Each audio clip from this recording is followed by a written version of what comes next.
Bidding bidding করে পিসি লাফাচ্ছে কেন? নিচটা ফাঁকা হয়ে গেছে, পিসি বাবু ভাইপো বাবু, নিচটা নেই।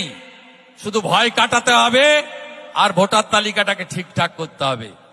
ছক্কা মারবো আমরা যদি মেটিয়া বুরুজ না পালিয়ে যায়, ভবানীপুরেও হারাবো। ভোটার ডবল ট্রিপল এন্ট্রি, অবৈধ ভোটার এবং বিশেষ করে বাংলাদেশি অনুপ্রবেশকারী রোহিঙ্গাদের সমর্থনে ক্ষমতায় আছেন বলে ক্ষমতা হারানোর ভয়ে এসব চিঠি লিখছেন। এর কোনো বাস্তবতা নেই, এর কোনো যৌক্তিকতা নেই। আজকে শহরের রাস্তায় দেখা যাচ্ছে যে পার্শ্ব শিক্ষক এসএসসি ডিএলএড প্রত্যেকে রাস্তায় নেমেছে সরকারের বিরোধিতা করে বা এসএসসি বিরোধিতা করে। অত্যন্ত যুক্তিসঙ্গত আন্দোলন তীব্র করতে হবে।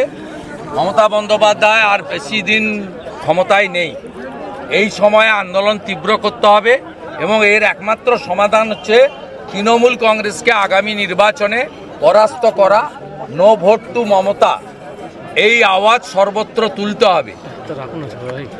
আমরা নিশ্চিতভাবে চাইব, যেহেতু পশ্চিমবঙ্গে কংগ্রেসের রাজত্ব, সিপিএমের রাজত্ব, তৃণমূলের রাজত্ব মানুষ দেখেছেন, বিজেপির রাজত্ব মানুষ দেখেননি। বিজেপিকে আনুন। যে ধরনের উন্নয়নের কাজ দিল্লিতে হরিয়ানায় হচ্ছে, উত্তরপ্রদেশে উড়িষ্যায় হচ্ছে, মহারাষ্ট্রে হচ্ছে, গুজরাটে হচ্ছে, বিহারে হচ্ছে, সেই কাজগুলো আমরা এখানে মানুষকে দেব। কারণ বিজেপি পরিচালিত প্রত্যেকটি রাজ্য বিজেপির সংকল্পপত্র এবং নরেন্দ্র মোদীজির আদর্শে পরিচালিত হয়। তাই মানুষ বিজেপিকে আনুন, আমরা আপনাদেরকে পরিত্রাণ দেব এই অত্যাচারীদের হাত থেকে। বিএলওরা বলছে যে তাদের উপর কাজের চাপ দেওয়া যাচ্ছে না, আবার বিএলওরা বলছে তার বিএলওদের উপর এই যে কাজের চাপ বাড়াচ্ছে, কোন বিএলও বলছে? একটা মিছিল কলকাতায় করেছিল পিছন থেকে, তৃণমূল থেকে। সেই মিছিলে অনেক চ্যানেলই বিএলও খুঁজে পাইনি। এগুলো কেউ বিএলও নেই, বিএলও মিছিলে ছিলেন। ওটা তো বললাম, ও তো কাদেরকে সাপ্লাই করেছে, অবৈধ বাংলাদেশি অনুপ্রবেশকারী, তাদের পাঠিয়ে মিছিল হয়েছে। কালকে যেমন মমতা ব্যানার্জি বনগাঁতে মিছিল করবেন, তিনি মূলত অবৈধ অনুপ্রবেশকারীদের জড়ো করবেন, আর আমি সাঁইথিয়াতে মিছিল করব রাষ্ট্রবাদী দেশপ্রেমিকদের সাথে নিয়ে। হাওড়াতে দেখা যাচ্ছে যে একজন ভোটারের নাম পাওয়া গেছে, যার নাম বাংলাদেশের ভোটার তালিকাতেও রয়েছে, এখানকার ভোটার তালিকাও রয়েছে। এটা একজন দেখে কি হবে? আপনি যদি আজকে স্বরূপনগরের বর্ডারের চিত্র দেখেন, তাহলে দেখতে পাবেন কি অবস্থা করে রেখেছিল। এই এলাকাতেও গোসাবা 14টা দ্বীপ নিয়ে, একটা দ্বীপে বিএসএফ আছে, 13টা দ্বীপে আপনার মৎস্যজীবী সেজে হাজারে হাজারে অবৈধ অনুপ্রবেশকারী দিয়ে এখানে যারা 24 পরগনা তো অবিভক্ত ছিল, পরে উত্তর আর দক্ষিণ হয়েছে, যারা অরিজিনাল লোক আজকে সর্দার প্রামাণিক, এই যে যারা মূলত বা অন্যান্য যে সম্প্রদায় এবং তার সঙ্গে নিশ্চয়ই রাষ্ট্রবাদী ভারতীয় মুসলিম, এদের যে প্রকৃত যারা নাগরিক, তারা তো আজকে কার্যত শেষ হয়ে গেছে, লুম্পেনদের হাতে চলে গেছে। স্বাভাবিকভাবে এদেরকে বাঁচানোর জন্য মমতা ব্যানার্জির লড়াই, এই লড়াই সাংবিধানিক লড়াই নয়, সংবিধানকে চ্যালেঞ্জ করে লড়াই। মুখ্যমন্ত্রী চিঠি দিয়েছেন, সেখানে তিনি বলছেন যে বেসরকারি ডাটা এন্ট্রি অপারেটরকে কাজে লাগানো যাবে না। কেন এই প্রশ্ন তুলে তিনি ফের চিঠি দিয়েছেন? কেন? তারা কি সরকারি লোক নাকি? আপনার বিএসকেতে যাদের ঢুকিয়েছে বাংলা সহায়তা কেন্দ্র, সব তৃণমূলের ক্যাডার, ওয়েবেলের মাধ্যমে থার্ড পার্টি, তার কোনো রেসপন্সিবিলিটি নেই। ভোটার তালিকায় নাম, এই যে আজকে কাকদ্বীপে ধরা পড়লো ডাটা এন্ট্রি অপারেটর, হাইকোর্ট থেকে বেল নিয়েছে, এফআইআর হয়েছে। কাকদ্বীপের এসডিও ডাইরেক্ট ইনভলভ এতে, এবং কাকদ্বীপে আপনারাই দেখিয়েছেন, আপনাদের চ্যানেল 30,000 টাকা করে নিয়ে তাদের আধার কার্ড এবং এপিক কার্ড করে দেওয়া হয়েছে। সেই আপনার লিঙ্ক এবং ওটিপি এদের হাতে দেওয়া উচিত নয়, কারণ এরা সরকারি কর্মচারী নয়, এদের কোনো অ্যাকাউন্টেবিলিটি নেই। ওদের মমতা বন্দ্যোপাধ্যায় যে কথাটা বলছেন, ক্ষমতা হারানোর ভয়ে বলছেন, এবং এর সঙ্গে বাস্তবের কোনো মিল নেই। অযোধ্যাতে প্রধানমন্ত্রী যাচ্ছেন, ধ্বজ ও সেখানে তোলা হবে। স্বাভাবিকভাবে সামনে বিধানসভা নির্বাচনের রাজ্যে হিন্দু ভোটে কি ডিভিডেন্ড আপনারা পাবেন বলে মনে করছেন? দেখুন, আমরা প্রত্যেকটা মানুষের সমর্থন চাই। আজকের মিটিংয়েও প্রথম সারিতে রেবেকা মোল্লা ছিল। আমরা প্রত্যেকটা মানুষের সমর্থন চাই, কিন্তু মুসলিমদের ভোট আমরা বড় অংশে পাই না, কারণ তাদেরকে ইমাম মুয়াজ্জিমদের দিয়ে তাদের নির্বাচনের আগে তৃণমূল কংগ্রেস ধর্মীয় লাইনে প্রচার করে। আমরা উন্নয়নের কথা বলি আর তারা ধর্মীয় লাইনে প্রচার করে। আমরা তাদের ভোট চাই না, এ কথা আমি অন্তত কোনোদিন বলিনি। আমি বলেছি পাই না। আমি সেই কারণে বারে বারে বলি, নন্দীগ্রামে আমি হিন্দুদের ভোটে এমএলএ হয়েছি। ৬৪,০০০ মুসলমান ছিল, ৪০০ আমাকে দিয়েছে, আর মীনাক্ষী মুখার্জি দাঁড়িয়েছিল সিপিএমের, তাকে ১২০০ দিয়েছে। বাকি সব ভোট মমতা ব্যানার্জিকে দিয়েছে। এবারে তারা যদি তাদের ঘুম ভাঙে, তারা যদি বিজেপিকে ভোট দেয়, সমস্যা নেই। মোদিজির কোনো একটা কর্মসূচি হিন্দুর জন্য মুসলিমের জন্য নয়, সব ভারতবাসীর জন্য। দাদা এটা আমাদের খুব স্ট্যান্ড ক্লিয়ার। এবং এদেরকে বোমা বাঁধাচ্ছে, বোমা ছড়াচ্ছে, মারছে, জেল খাটাচ্ছে, এদেরকে ব্যবহার করছে। এর আগে যখন আমি কালী পুজোর উদ্বোধনে এসেছি, আমাকে ৬ জায়গায় যারা বাধা দিয়েছে তারা মূলত এদেরকে এই লেঠেলের কাজে, গুন্ডামির কাজে ব্যবহার করেছে। এরা যেদিন ভালো বুঝতে পারবে আলাদা কথা।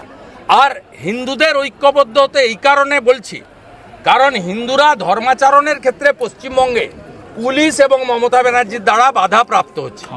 কোথাও দুর্গা ঠাকুর ভাঙছে হাওড়ার শ্যামপুরে, কোথাও কার্তিক ঠাকুর ভাঙছে বহরমপুরের বেলডাঙ্গাতে, কোথাও কালী ঠাকুর ভাঙছে, কোথাও বজবজের নোদাখালীতে লক্ষ্মী ঠাকুর ভাঙছে। রিসেন্ট এখানে কালী ঠাকুরকে প্রিজন ভ্যানে তুলেছে, কোনো মুসলিম তুলেনি, মমতার পুলিশ তুলেছে। সরস্বতী পুজো করার জন্য যোগমায়া দেবী কলেজের ছাত্রীকে হাইকোর্টে যেতে হয়েছে। কেন এই জিনিস হবে? আমার ধর্ম পালনে বাধা কেন দেবে? হিন্দুদের ধর্ম পালনের ক্ষেত্রে থানায় বড় বড় কন্ডিশন লেখা হয়, ডিজে বাজাবেন না, বাজনা বাজাবেন না, অমুক করবেন না, তমুক তারিখের মধ্যে বিসর্জন দিতে হবে, রাত্রে মূর্তি পাহারা দিতে হবে, সিসিটিভি লাগাতে হবে। এত শর্ত হিন্দুদের উপর চাপান কেন? মমতা ব্যানার্জিকে উত্তর দিতে হবে। মমতা ব্যানার্জি হিন্দুদের আঘাত করে মহাকুম্ভকে মৃত্যু কুম্ভ বলেন কেন? মমতা ব্যানার্জি হিন্দু ধর্মকে গন্ধা ধর্ম বলেন কেন? মমতা ব্যানার্জি 2024-এর 22 জানুয়ারি রাম মন্দির উদ্বোধনের দিন মিছিল করেছিলেন রাম মন্দিরের বিরুদ্ধে কেন? তার উত্তর তৃণমূলকে দিতে হবে। মমতা ব্যানার্জি সম্প্রতি এই বছর দুর্গাপূজায় পিতৃপক্ষে দুর্গাপূজা উদ্বোধন করতে গেছেন কেন? হিন্দুদের অপমান করার জন্য। পিতৃপক্ষ আমাদের শুভ নয়। যাদের বাবা মা গত হয়েছেন তারা পিণ্ড দেওয়ার জন্য গয়া যান পিতৃপক্ষে। আপনি পিতৃপক্ষে উদ্বোধন করেন এবং বৃষ্টি পড়ছে, ছাতা ব্যবহার করেননি, একটা কাপড় ব্যবহার করেছেন এবং সেই কাপড়টা কানটাকে বের করে রেখে। কেন? কানে কি জল পড়ে না? এত যন্ত্রণা কেন এসআইআর নিয়ে? এত যন্ত্রণা কেন? পায়ে কাঁটা ফুটে গেছে কেন? তিড়িং বিড়িং করে পিসি লাফাচ্ছে কেন? কারণ পিসি জেনে গেছে যে মৃত ভুয়া একাধিক জায়গায় নাম আর বাংলাদেশ থেকে আসা অবৈধ মুসলিম অনুপ্রবেশকারী রোহিঙ্গারা, তাদের নাম ভোটার তালিকায় 7ই ফেব্রুয়ারি 2026 থাকবে না। সংখ্যাটা 1 কোটির উপরে যাবে, নিচে নামবে না। তাই পিসি বুঝে গেছে যে এবারের লড়াই, পিসি বুঝে গেছে যে এবারের লড়াই কঠিন লড়াই। আজকে এসআইআর কোনো নতুন নয়। স্বাধীনতার পরে ভারতের নির্বাচন কমিশন 8 বার এসআইআর করেছে, এটা 9ম এসআইআর। 2002 সালে এসআইআর হয়েছিল, 2003 সালে ভোটার লিস্ট বেরিয়েছিল। এই পশ্চিমবঙ্গে 26 লক্ষ ভোটারের নাম বাদ গেছিল। ওই তালিকাতে সবেদন নীলমণি, মমতা ব্যানার্জি একা 2004 সালে 98,000 ভোটে দক্ষিণ কলকাতা থেকে জিতেছিলেন। এসআইআর এর বিরোধিতার মানে এই যে গোসাবা দিয়ে, স্বরূপনগর দিয়ে, এই যে গোসাবা দিয়ে, স্বরূপনগর দিয়ে, বসিরহাট দিয়ে, এই যে হাজারে হাজারে পিল করে বাংলাদেশ থেকে সব অবৈধ অনুপ্রবেশকারীরা এসেছেন, তাদেরকে মমতা বন্দ্যোপাধ্যায়ের লোকেরা ধরা পড়েছে কাকদ্বীপে, ধরা পড়েছে রায়দিঘিতে, ধরা পড়েছে ক্যানিংয়ে, ধরা পড়েছে বারুইপুরে, ক্যানিংয়ে ধরা পড়েছে বারুইপুরে। 5,000 10,000 টাকা নিয়ে অবৈধ আধার কার্ড, অবৈধ রেশন কার্ড, অবৈধ ভোটার তালিকায় নাম উঠেছে। কয়েকদিন আগে আমি বলেছিলাম কার্বলিক অ্যাসিড ঢেলে দিয়েছে ইলেকশন কমিশন গর্তে, পিল করে সাপেরা বেরিয়ে আসছে, দিয়েছে ইলেকশন কমিশন গর্তে, পিল করে সাপেরা বেরিয়ে আসছে। এই সন্দেশখালীতে দেখুন শাহজাহান জেলের ভিতরে থেকে, কারণ মমতা ব্যানার্জির নিয়ন্ত্রণে থাকা জেল, মোবাইল ফোন ইউজ করে মাছ মাংস খেয়ে ওখান থেকে ফোনে এই অবৈধ অনুপ্রবেশকারীদের দিচ্ছে বিয়ে। লোকে কি ভাষা! আজকে এসআইআর কে সফল, আজকে এসআইআর কে সফল করুন আপনারা। কি হিন্দু কি ভারতীয় মুসলিম একযোগে এসআইআর কে সফল করুন, নইলে এরা আমাদের রেশন খাচ্ছে, খাদ্য জেহাদ। এরা আমাদের বোনেদের কন্যাদের তুলে নিয়ে যাচ্ছে, লাভ জেহাদ।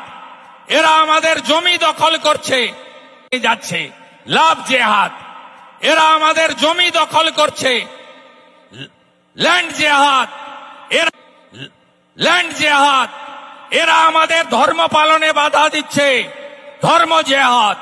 আর সর্বোপরি ভোট জেহাদ। সকালবেলা বুথ জাম করে লাইন দিয়ে বুথ দখল করে ভোট করে আপনাদের গণতান্ত্রিক অধিকার কেড়ে নিচ্ছে। মমতা বন্দ্যোপাধ্যায় সরকার 15 বছর, এই মমতা বন্দ্যোপাধ্যায় সরকার 15 বছর এই মন্দির বাজারে, কুলপিতে, রায়দিঘিতে, কাকদ্বীপে, পাথর প্রতিমাতে, সাগরে, জয়নগরে, কুলতলিতে, গোসাবাতে আপনি যান, কোন গ্রামে যুবক ছেলে নেই। সব পরিযায়ী শ্রমিক হয়ে বিজেপি শাসিত, যুবক ছেলে নেই, সব পরিযায়ী শ্রমিক হয়ে বিজেপি শাসিত রাজ্যে চলে গেছে, কাজ নেই। উড়িষ্যাতে যান, একটা শ্রমিক 1,000 টাকা পায়, আর এখানে 300 টাকার কাজও আপনারা পান না। এই হচ্ছে পশ্চিমবঙ্গের অবস্থা, কাজও আপনারা পান না। এই হচ্ছে পশ্চিমবঙ্গের অবস্থা। 2,15,00,000 আজকে বেকার হয়েছে। এই সন্দীপ হালদারদের মতো এই জেলা পরিষদ সদস্য রেখা গাজী কলেজে কাজ করে, সব জায়গায় এরা ঢুকে পড়েছে। মেধা অনুযায়ী চাকরি হয়নি, শিক্ষিত যুবক যুবতীরা রাস্তায়, চাকরি হয়নি, শিক্ষিত যুবক যুবতীরা রাস্তায়। 11 সালে এসে টাটাকে তাড়িয়েছে, 16 সালে এসে চাকরি চুরি করেছে। 26-এ যদি জিততে পারে তাহলে হিন্দু ভাগাবে, হিন্দু শূন্য পশ্চিমবঙ্গ করবে। এখন থেকে যদি ঐক্যবদ্ধ না হন, সাবধান না হন, তাহলে আগামী দিনে আপনাদের সামনে এই বিপদ এসে পৌঁছাবে। মমতা ব্যানার্জি 15 বছরে 6,888 শিল্প তাড়িয়েছে। মমতা ব্যানার্জি গত 1 বছরে 8,200 স্কুল বন্ধ করেছে। কলেজে যান, সব ক্লাস ফাঁকা, কেউ ভর্তি হয় না। 4 জন 5 জন এক একটা ক্লাসে। 9,54,000 স্নাতক সাম্মানিকের সিট। আজকে 3 লাখ ভর্তি হয়েছে, 6.5 লক্ষ ভর্তি হয়নি। যান প্রাইমারি স্কুলে, 1 টিচার 2 টিচার। আজকে পড়াশোনা লাটে উঠে গেছে সর্বত্র। মৎস্যজীবী এলাকা কোথায় গেল দিদিমণি? কেন্দ্রীয় সরকারের মৎস্য সাথী প্রকল্প কেন মৎস্যজীবীরা পায় না? যখন মাছজীবীরা পায় না, যখন মাছ ধরতে যান না 4 মাস, সেই সময় মাসে 5,000 টাকার স্কিম স্টিকার লাগিয়েছেন। কেন্দ্রের স্কিম স্বাধীনতার পরে ফিশারি ডিপার্টমেন্ট রাজ্যে থাকলেও কেন্দ্রে ছিল না। কে চালু করেছেন? নরেন্দ্র মোদীজি চালু করেছেন ফিশারি ডিপার্টমেন্ট। আজকে কি সর্বনাশ করেছে, জানেন? আপনারা যারা আমার ফেসবুক বা প্রেস কনফারেন্স দেখেন লক্ষ্য রাখবেন। কয়েকদিনের মধ্যে বলবো, এখানে যে বড় বড় জলকর আছে, বড় বড় ঘেরি আছে, এগুলো মৎস্যজীবী কোঅপারেটিভের হাতে ছিল। এখানে মৎস্যজীবী ছাড়া অন্য কারো অধিকার ছিল না। এবারে উন্মুক্ত করে দিয়েছে সমস্ত জলকর, বড় ঘেরি, যে কেউ টেন্ডারে লিজে পার্টিসিপেট করতে পারবে। আজকে মৎস্যজীবীদের এই অধিকার কেড়ে নেওয়ার ব্যবস্থা এরা করেছে। বললেন মেয়েরা রাত্রে বেরোবে না, রাত্রে বেরোনোটা ঠিক নয়। বললেন মেয়েদের সুরক্ষাটা ঠিক নয়। বললেন মেয়েদের সুরক্ষা মেয়েরা নিজেরা দেখেনি। তাই নারী সুরক্ষা, নারী সম্মান, কন্যা সুরক্ষার জন্য মমতা ব্যানার্জিকে প্রাক্তন করতে হবে। নন্দীগ্রাম যদি উনাকে হারাতে পারে, আপনি কেন আপনার এলাকায় তৃণমূল কংগ্রেসকে হারিয়ে মমতা ব্যানার্জিকে প্রাক্তন করবেন না? সাথে সাথে আপনারা জানেন এই রাজ্যে বেকারত্ব থেকে শুরু করে, এই রাজ্যে পরিযায়ী শ্রমিক থেকে শুরু করে, এই রাজ্যে ভয়াবহ অবস্থা। কোন হসপিটালে ওষুধ নেই, চিকিৎসা নেই। আয়ুষ্মান ভারত চালু করতে দেয়নি। আয়ুষ্মান ভারতে 5 লক্ষ টাকা পর্যন্ত চিকিৎসা পাওয়া যায়। আপনাদের সে সুযোগ নেই। হসপিটালে ডাক্তার নেই, শুধু রেফার করে, আর কিছু করে না। আপনারা এদের সরান।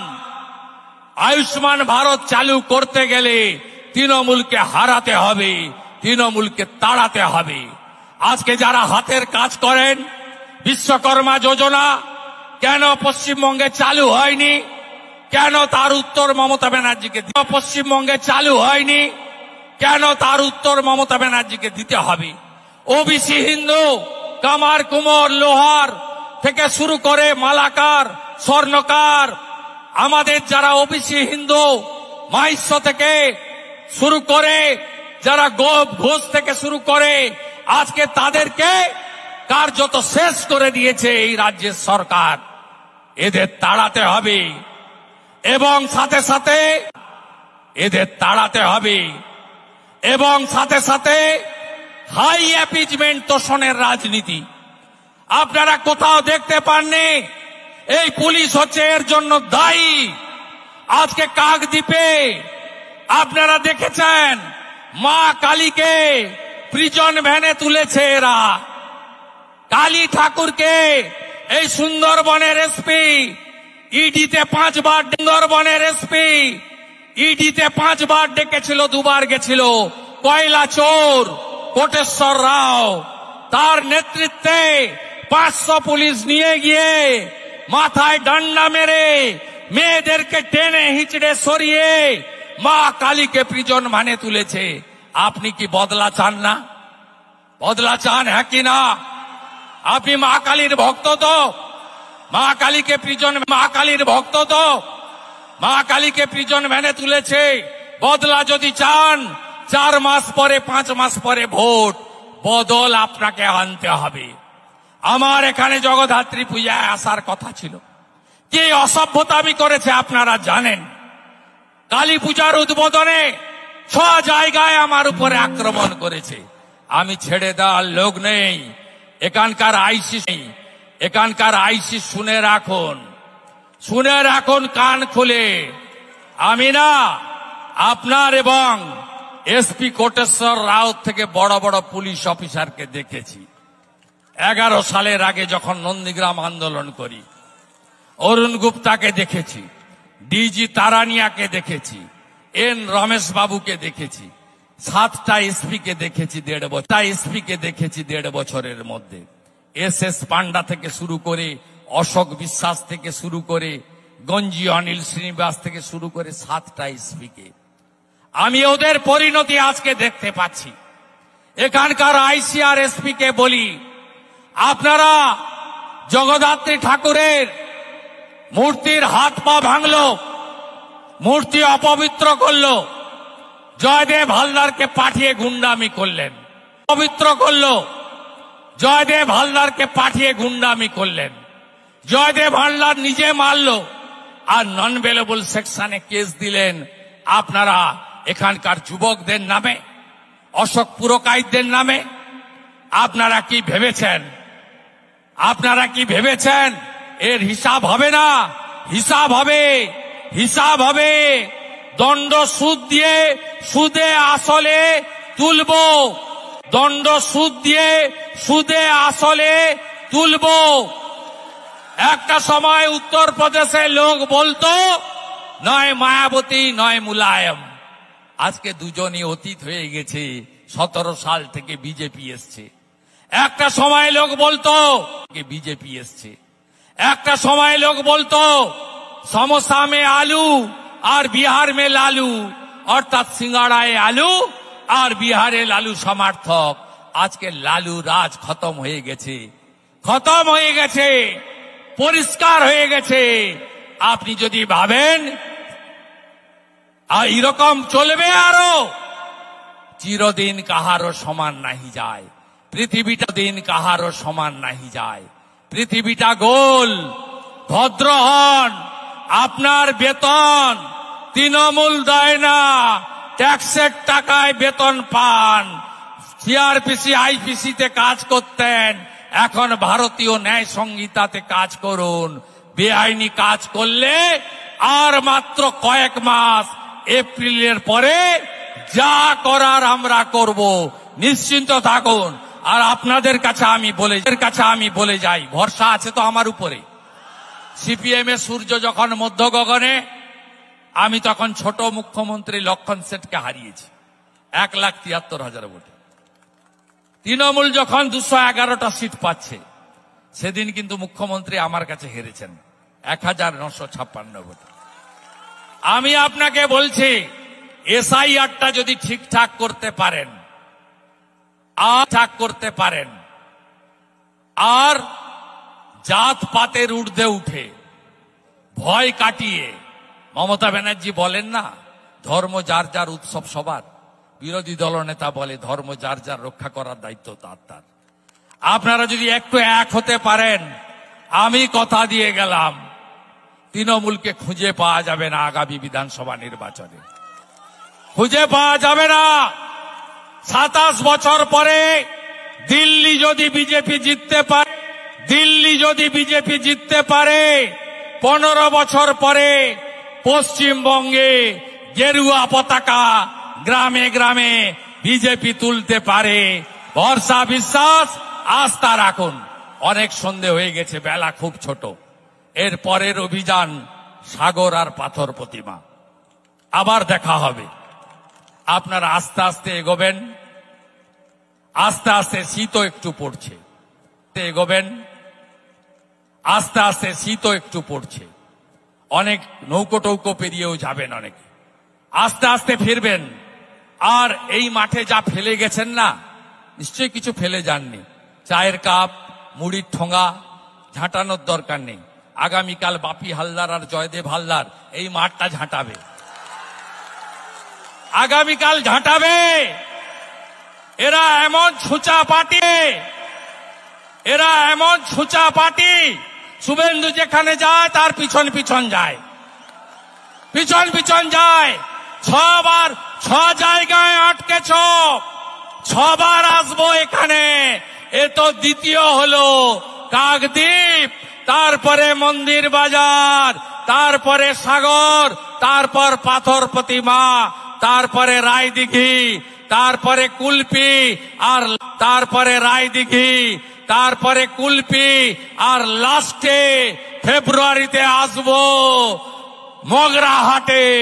মগরাহাটও নেব। মনোজ শাহকে খুন করেছ, বদলা আমরা নেব, বদল হবে। খগেন মুর্মুর রক্ত দেখেছেন, দেখেছেন আদিবাসী সাংসদের রক্ত দেখেছেন, তো দেখেছেন। বদলা যদি চান, বদল আনুন। মেরা বুথ সবসে মজবুত বুথ শক্তিশালী করুন। আর আছি আমরা একদম টিম মথুরাপুর আছে 24 ঘন্টা আপনাদের জন্য। সবাই ভালো থাকবেন। জয় জয় শ্রীরাম।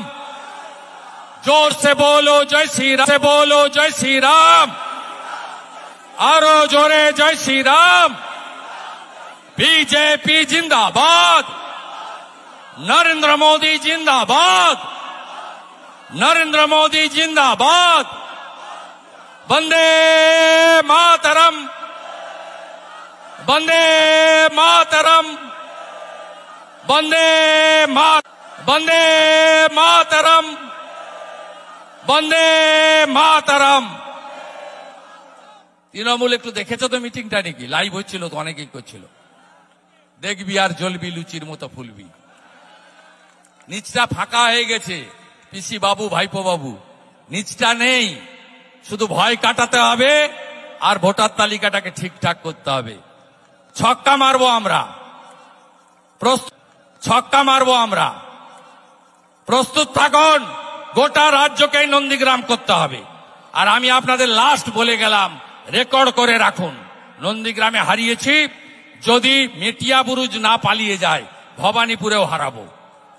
আমার রেকর্ড করে রাখুন নাম, ভবানীপুরেও হারাবো। সকাল থেকে আমি ভবানীপুরেই ছিলাম। হারাবো ভবানীপুরে, নিশ্চিন্ত থাকুন।